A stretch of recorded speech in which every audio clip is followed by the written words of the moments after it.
Привет, друзья! Меня зовут Тат, и я основатель компании Wakey. Вот она. Wakey Family — это мы. И ребята попросили меня рассказать о компании и каких-то челленджах, когда мы выходили на американский рынок. Попробую рассказать коротко, но самые запомнившиеся вещи. Wakey — это мобильное приложение для звонков. Вы заходите, указываете тему, на которую хотите говорить, и через несколько секунд начинаете разговаривать с человеком, который владеет этой темой. То есть, по сути, это такой голосовой Google для поиска людей. Вы можете найти человека с необходимым жизненным опытом, чтобы вас не беспокоило, за секунды. Сейчас пользователи делают около 5 миллионов звонков в месяц. Достаточно хорошо развиваемся во многих местах, включая США, Европу, Ближний Восток, Таиланд, Япония, ну и так далее.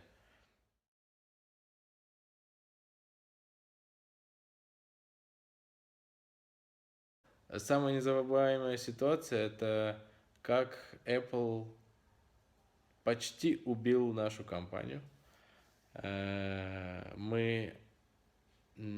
нас заканчивались инвестиции, и мы с Грачиком, моим братом и сооснователем, поняли, что бы ни было, мы построили что-то, что должно быть во всем мире. Этого нигде нету, никаких аналогов не существует, и поэтому мы должны вытащить это на мировой рынок.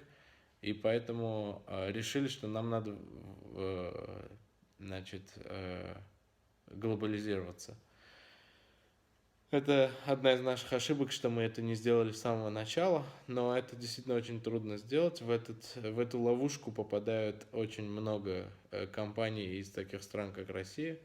Компании из стран типа Израиля, например, в него не попадают, потому что локальный рынок настолько маленький, что им нечего там делать. Они сразу делают глобальный продукт или для американского рынка, или для глобального рынка. Вот мы попали в эту ловушку и долго делали для России. У нас было пару миллионов юзеров там. Потом, соответственно, мы решили, что все-таки нам надо выходить в Америку. И у нас почти не было на это денег. Мы обратились к нашим инвесторам, что нам нужна поддержка, нам нужны деньги, чтобы это сделать. Была сложная ситуация, и нам отказали. И пришлось выходить без денег. Собственно, мы все спланировали, что за 3 месяца мы выпустим приложение, и оно получит хайп, и на этом хайпе мы соберем немного денег у американских инвесторов. Мы все сделали, мы выпустили за 3 месяца с большими трудностями, отправили приложение в App Store, и нас реджектнули, как тут говорят. То есть отказали принимать приложение с совершенно непонятной мотивацией. Трудно даже это объяснить, но совершенно непонятной, которая не касалась нас. Мы пытались это оспорить, они это не понимали. И так вот мы подавали версии приложения, и нам отказывали. Значит, в течение 2 недель мы подавали. Потом еще некоторое время подавали и поняли, что так не получится. И Грачик полетел в Америку пытаться встретиться с Apple. Буквально дежурил на парковке и пытался поймать кого-нибудь, кто мог бы нам помочь. Через некоторое время сумел найти одного из топов в Apple.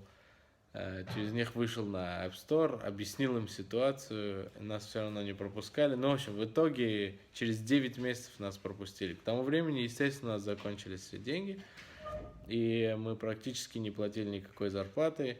Мы с Грачиком из того, что у нас есть, и что-то продав там и накопив каких-то денег, платили ребятам что-то, но совсем не полная зарплата. И гигантские актив, который мы оттуда, из этой всей ситуации вынесли, это то, что ни один из наших сотрудников не ушел в этот сложный период, никто не завибрировал, и это крутейшая штука, эта команда до сих пор с нами, и это очень много значит для компании, для стартапа, что есть такие вот dedicated people, то есть люди, которые вот очень так преданы делу. Вот, пожалуй, наверное, самая запомнившаяся история, хотя там были очень интересные вещи еще, о чем можно рассказать. Да, например, я бы мог вам рассказать маленькую историю о том, что нас как-то позвали друзья порекомендовали нас в Y-комбинатор. Это крупнейший акселератор и самый успешный акселератор в мире. Там компании, которые прошли через YC, стоят больше $100 миллиардов и так далее. И мы подали, нас не приняли. Потом на следующий раз мы думали, честно говоря, подавать, не подавать. И никак не могли договориться, что надо ли подавать или не надо подавать. И я никак не мог дозвониться до Грачка. Я был в Америке, он был в России. И я так между делом подал. Не записал видео, которое надо было записать. Видите, для вас записал, а для YC не записал. И в итоге нас позвали на интервью, и мы прошли все интервью и попали в YC. И это, конечно, поменяло нашу траекторию движения. Совершенно поменяло. Это на нас оказало очень хорошее влияние. И мы привлекли отличный раунд с лучшими инвесторами здесь. И все сложилось очень хорошо.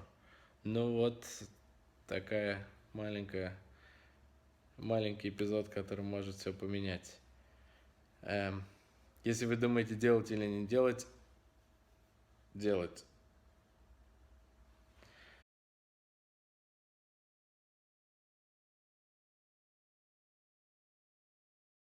Лучший совет очень-очень простой. Y-комбинатор говорит, вот здесь, кстати, написано, это YC так говорит, make something people want. Это важно, но он говорит одну вещь. Он говорит, пока вы в YC, а это длится там 3-4 месяца, делайте только две вещи, ничего больше. Talking to customers and building the product. То есть общаться с потребителями вашего продукта и, собственно, этот продукт создавать, строить. Больше ничего не делать, не разговаривать с инвесторами, не делать какие-то другие вещи, не строить партнерки, не заниматься маркетингом и так далее. Ничего не делать, не нанимать людей. То есть в том составе, в котором вы добрались до YC, вот так и постараться двигаться. То есть не тратить времени ни на что больше. Полностью сфокусироваться на том, чтобы общаться с клиентами, строить продукт, показывать, общаться с ними снова и итерировать. И это очень просто звучит. И очень просто понять. Но очень трудно сделать. Очень трудно. Если вы это можете сделать, то вы получите колоссальный результат. Фокус на этих двух вещах помогает получить колоссальный результат. В нашем случае это было так. Я знаю еще несколько ребят, у которых это так случилось. И я советую вам полностью сфокусироваться на этих двух вещах.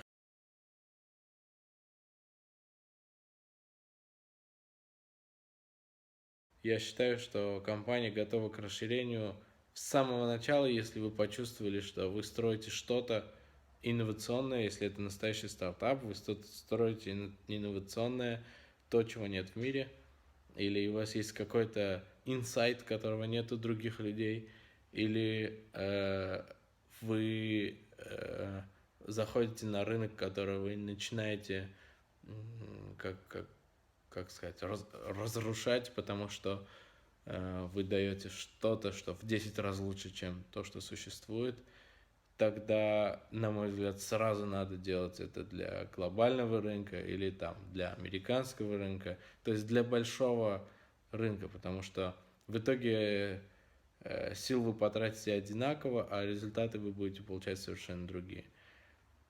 Здесь это труднее сделать. Конкуренция колоссальная, колоссальная. Стартапов огромное море. У инвесторов, конечно, невероятный поток информации, но при этом здесь место, в котором вы можете найти сотни людей, которые, например, делали маркетинг в такой компании, как ваша. Или создавали продукт для 50 языков, который вот нам нужно создавать, и нам нужен такой опыт. Это нелегко найти в России, или там в Германии, или где-то еще, в Сингапуре. Но в Силиконовой долине этого полно.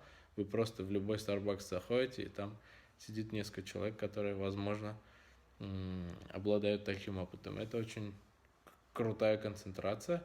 И в этом смысле, на мой взгляд, если вы нашли какой-то инновационный продукт, если вы его сумели построить minimal viable product, и он работает, и вы чувствуете, что это оно, надо постараться с самого начала запуститься глобально.